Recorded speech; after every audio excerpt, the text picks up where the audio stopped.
ఒక చిన్నపాటి సంఘటన చాలు. నేను చాలాసార్లు అనుకుంటాను, పాలిటిక్స్లో రాకముందు రిస్క్ అది ఇది అనుకుంటే నేను అనుకునేవాడిని సింపుల్గా రోడ్డు మీద వెళ్తుంటే కూడా చచ్చిపోవచ్చు కదా.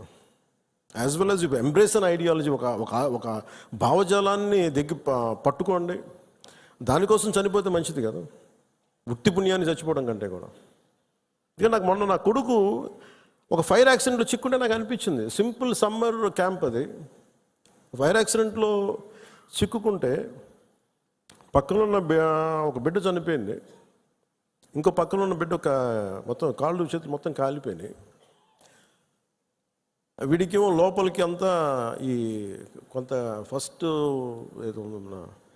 డిగ్రీ జరిగినాయి బర్న్స్, తర్వాత లోపలికి సూట్ ఉంటుంది గాలి పీల్చేయటం వల్ల ఆ పొగ.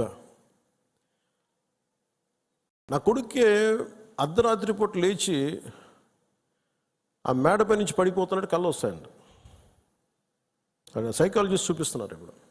అలాంటిది మధుసూదన్ గారి పిల్లల్ని చనిపోయిన ఇన్ని కుటుంబాల తాలూకు మీరు వాళ్ళు ఆలోచించండి, వాళ్ళు పడుకుంటే నిద్ర పడద్దా?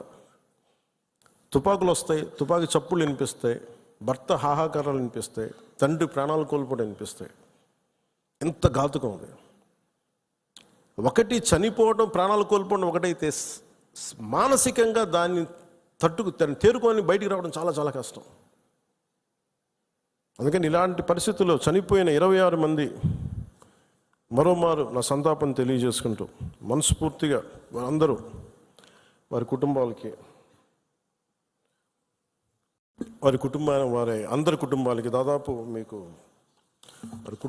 అంటే మన ఇలాంటి